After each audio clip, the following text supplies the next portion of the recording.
Hello guys and girls and fellow adrenaline junkies, welcome to my review of the Northcore Keypod 5GS. So basically I had an old one of these, about probably nearly 10 years old, and it all fell apart and got rusty because obviously I leave it under the van. So I've just ordered a new one which has just turned up. So this is the Keypod 5GS, as I said, and it's got a 4-digit code on it, so 9,999 different combinations. And the first thing that I realised when it turned up was how heavy it was. I mean, it's a really good solid bit of kit. So let's open it up. So it obviously comes set at 0000, and obviously I advise you change that, otherwise it's not going to be very secure.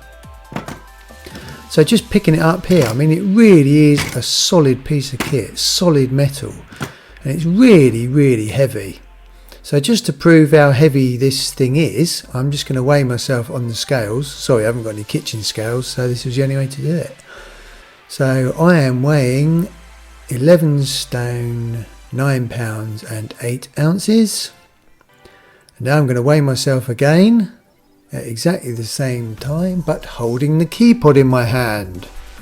Yep, rather crazy, but oh well. So there you go, 11 stone, 11 pounds 6 ounces, so it's almost 2 pounds in weight. So it really is a solid heavy piece of kit. So don't think anyone's going to break into this. I mean, when I put it on my van anyway, I always hide it out of sight, I never leave it just dangling.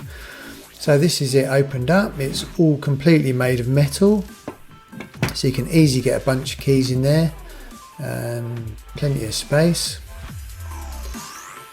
I mean, it doesn't look like it'll need much oiling, but I always put a bit of oil on the hinges because obviously going down in the sea gets a lot of salt water, and you know, it tends to get a bit rusty. So you can see there, just put my my van keys in there and a couple of key rings and plenty of room. So really pleased with this so far. So what we need to do now is actually set the code. This is a really simple thing to do. To set the code, you just pull the padlock latch out, twist it around 180 degrees and then put it down like this. And once it's in that down position, you can then set your code. So now if we set the code that I want, so the code is going to be,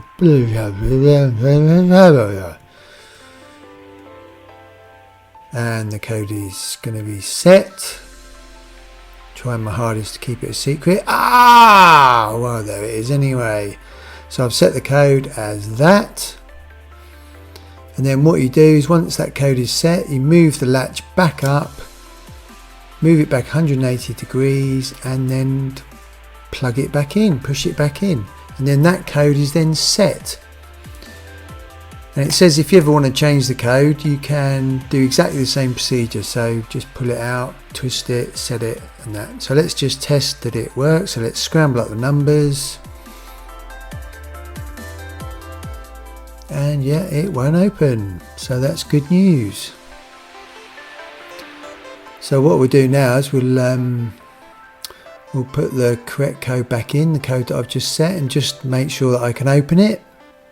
And I didn't put my keys in it the first time, just in case. That would be embarrassing.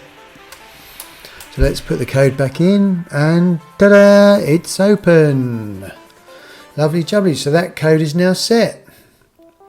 And my advice to you would be, I mean, unless it's something you use all the time, is to write it down on the keypod pamphlet, put that back in the case, and then stick it in your garage or in the loft or in a cupboard somewhere. So that code is now set, and if I ever forget it or bang my head or something, then we know what it is. So this is the old keypod that I had, which is basically just falling apart, and the security on this wasn't great, just a tiny bit of metal pushed into a little hole. But somebody could have got into this easy. But the new one, I don't think anyone's going to get into that. So bye old keypod, welcome new keypod. So let's go surfing, baby. That's the end. Thanks for watching. Cheers guys and girls. Check you later.